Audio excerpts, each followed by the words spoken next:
Today we have all the new information from the StarAtlas team about the DAO, the POLIS staking, and how rewards will be calculated. I'm KeplerNet, and this is NebularTV Express News. The webpage for the DAO and POLIS staking is already available, and you can find it at govern.staratlas.com, and I will leave the URL, the address, in the description below. We connect the wallet as usual, and it loads a page with information about our wallet. Adding or voting proposals is not active yet, but the web page is saying that it's coming soon. If we go to lockers, we can see that POLIS locking is already active, but Atlas locking is not active yet, but it says that it's coming soon. If we have some POLIS already locked, we can see this information here, and we can go to Manage Locker to add more tokens or to add more time and see some global information.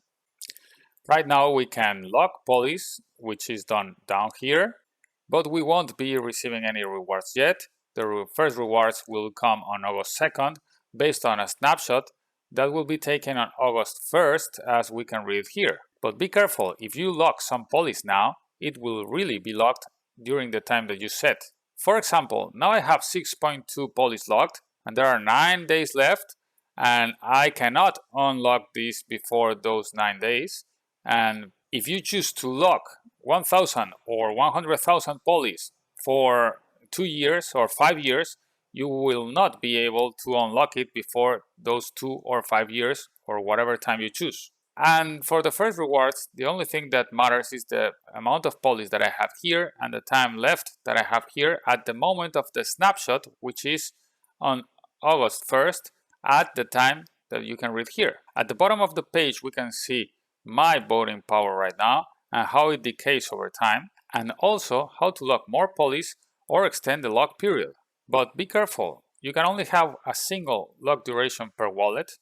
That means, for example, that if you locked some POLIS for 2 years and then you want to lock another amount of POLIS for only 2 weeks, for example, that's not possible. It would all need to be locked for 2 years in this example, or more than that.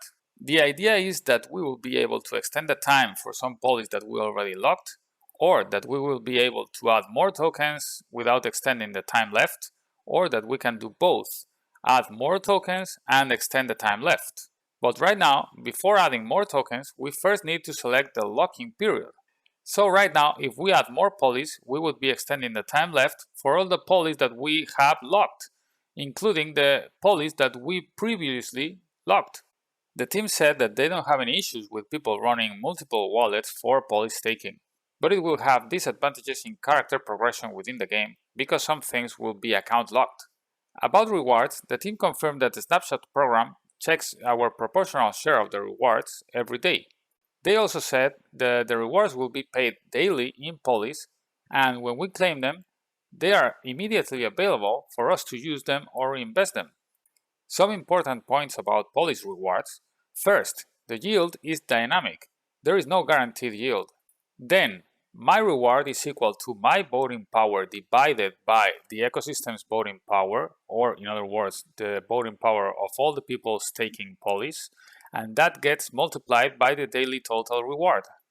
And that ecosystem's voting power is determined by the total amount locked by all the people and the duration of all those locks. And we don't know how much and how long those locks will be, so my personal reward is dynamic and will change constantly. Also, the emission curve, which is the blue curve that you see on screen right now, it distributes the highest amount of rewards in the earlier phases, and it's a declining curve, so the emission rate is reduced as time passes. And it should be anticipated that maybe the total amount of POLIS staked by all the people increases over time, particularly with the rewards going out and being restaked by the people. So in the end, maybe the biggest rewards will be in the earlier phases, the first days or weeks. Each time a user locks tokens or increases the duration, the on-chain snapshot program records the user's voting power and recalculates the total voting power of all the people, so the share of the user is known and recalculated in real time. About the DAO and lending, the team made a comment that it would be smart if the DAO decided to buy some cheap ships to lend out. And they said they still need to implement a lending program, but it's an area they're going to focus on going into the end of the year. And that they have open conversations with Cardinal one of the leaders in game asset lending with no collateral on Solana. So if the DAO decided to do it, 100% of the lending income would go to the DAO, and also it's a chance to introduce a free-to-play scenario. And there's no guarantee, but they said that it's possible that lending gets implemented into the starting game mechanics. Next, the DAO could start seeing USDC revenue as soon as they activate the marketplace fees. So it's important to note that the new marketplace fees are not active yet, and that a portion of the market fees will be transferred to the DAO treasury when they get activated.